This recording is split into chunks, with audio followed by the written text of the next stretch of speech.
Christoph Waltz was born on the 4th of October 1956 in Vienna, Austria. His father was a German set designer, his mother an Austrian costume designer.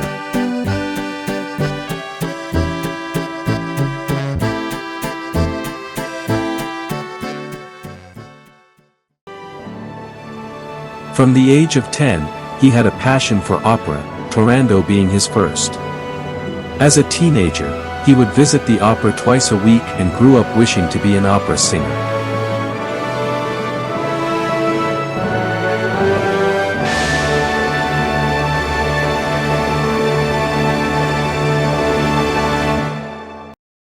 He graduated from Vienna's Theatercentrum and went to study acting at the renowned Max Reinhardt Seminar, and at the same time studied singing and opera at the University of Music and Performing Arts Vienna. He eventually came to the realization that his voice was not good enough for a career in opera.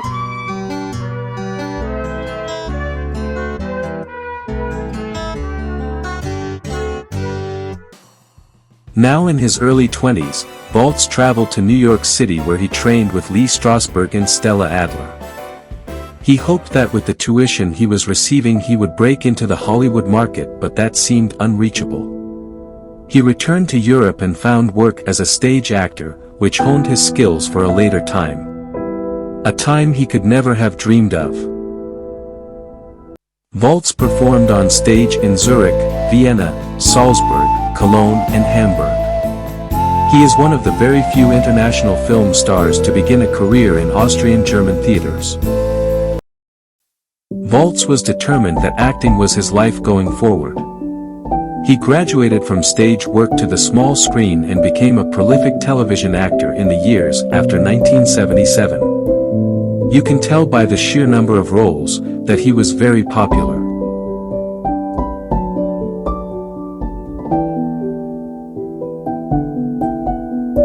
He also took on minor roles in films when he could. Just like many other aspiring actors, he was surviving and hoping for a big break to come his way one day.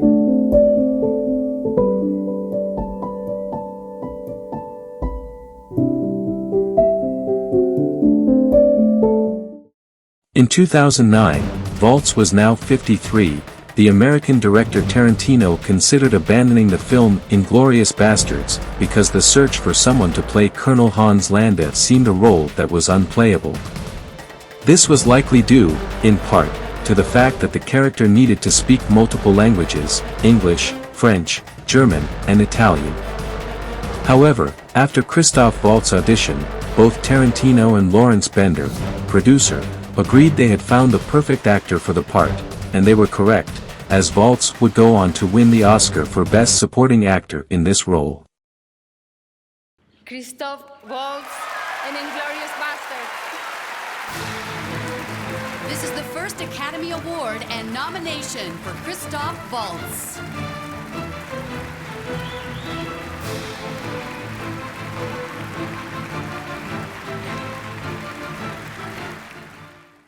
He became an overnight sensation after receiving an Academy Award for his performance of the character Landa in *Inglourious Basterds*. Landa was a clever, courteous, multilingual, but also self-serving, cunning, unforgiving and murderous individual. Before that, there had been decades spent in the acting doldrums. There was no alternative, faith in himself kept him going. The pure craft of acting without recognition must be soul-destroying, let alone months without work in his early days. Luck plays a big part in any success in life, just waiting, hoping for the right door to open. He must have had a sense that he would fulfill his true potential one day, if he could only hold out long enough. Under the strain, his first marriage to Jacqueline broke down. They have 3 children. He got married again to Judith Holst, and they have a daughter. What is it about Waltz that makes him a star? His portrayal of a character is so convincing. If his character were ingredients in a success recipe, it would read like this. Just add humility, confidence, composure, charm, smug satisfaction, pride, magnetism, facial expressions, Austrian mojo, wisdom, humor and seduction.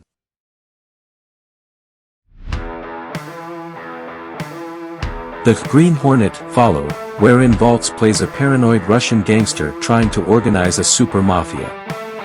He was critiqued for not displaying enough steely charisma, but others say he was great and added a good sense of humor to the role.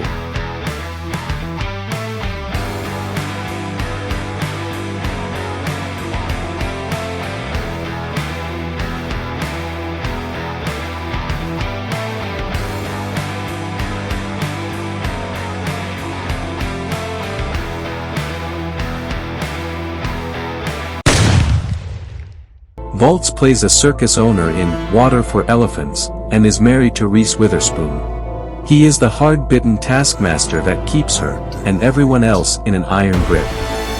Along comes a young Robert Pattinson and Rosie the elephant, and things start to get crowded, in this convincing portrait of circus life.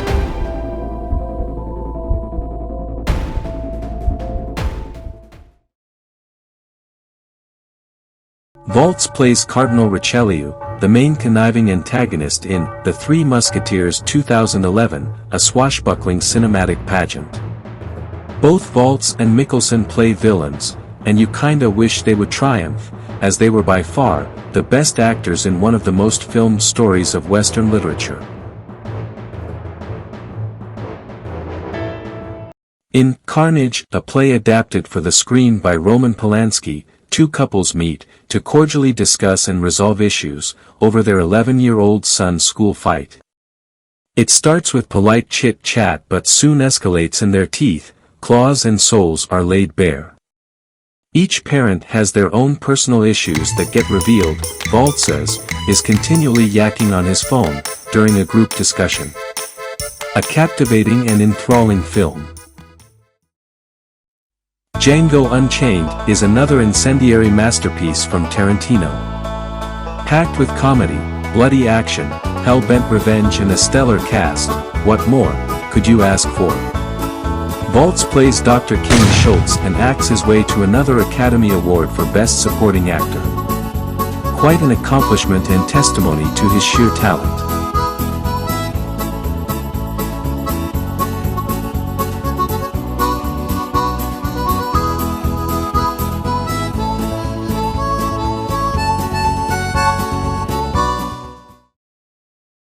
At the 85th Academy Awards, Octavia Spencer announced Christoph Waltz the winner for Best Supporting Actor, playing Dr. King Schultz, in Django Unchained.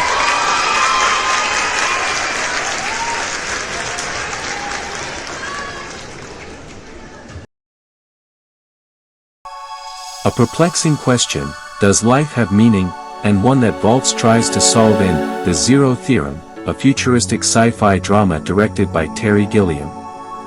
Waltz's character is hunched and unhappy, the seeming futility of his research plagues him, his normal silver-tongued dialogue not working.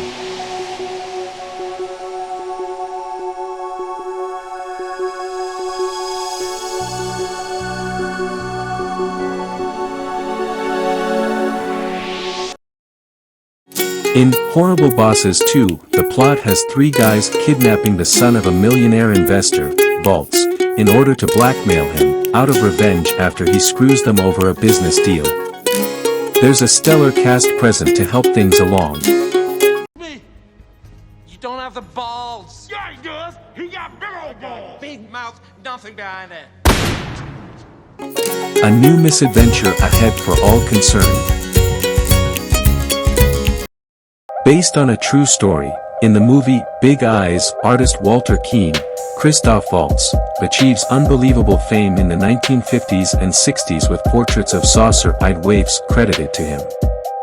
However, it is his wife's work, not his own, but his wife is too meek to protest. The marriage disintegrates and the lies end in a lawsuit.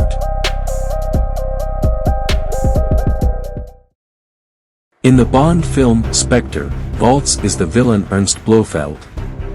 He sinks his teeth into the role with salivating delight, to deliver a cheeky, unrepentantly evil character.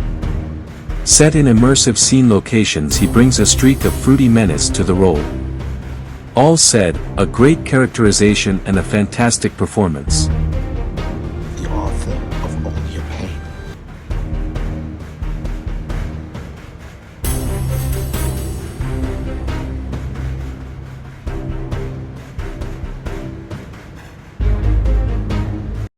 How does a Belgian Congo scenario involving mercenaries, slave labor, and pilfered diamonds sound? The architect of which is Leon Rom, Christoph Waltz, as the villain El Supremo of course.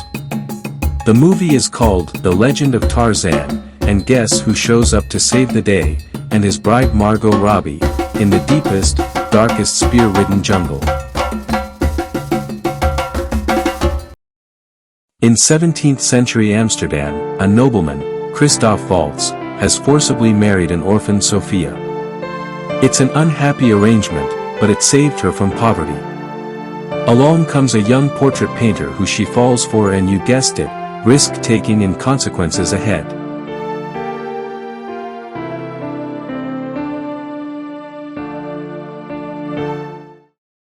In the film Downsizing, Matt Damon, now shrunken to suit the miniature world he lives in, meets his Serbian party boy neighbor, Christoph Waltz. Hello, my friend. Where girls, drugs, and booze are on tap for dubious fun. Big land of opportunity. For Damon though, there is an unexpected turn ahead in this science fiction comedy drama. In Alita, Battle Angel, a disembodied teen cyborg girl is found on a futuristic scrap heap in Iron City, by a scientist, Christoph Waltz. He attaches a new body and treats her as a daughter named Alita.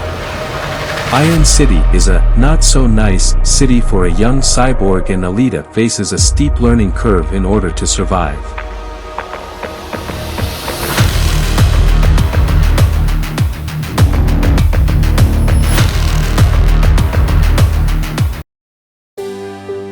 The film Georgetown is based on a true story, and Christoph Waltz's directional debut.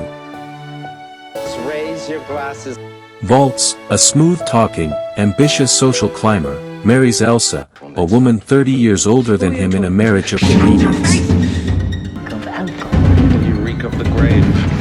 However, after one of their parties, Elsa is murdered, and Waltz becomes the prime suspect.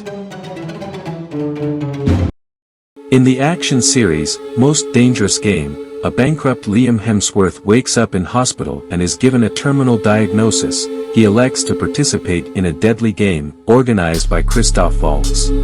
Like tag or something? Like paintball?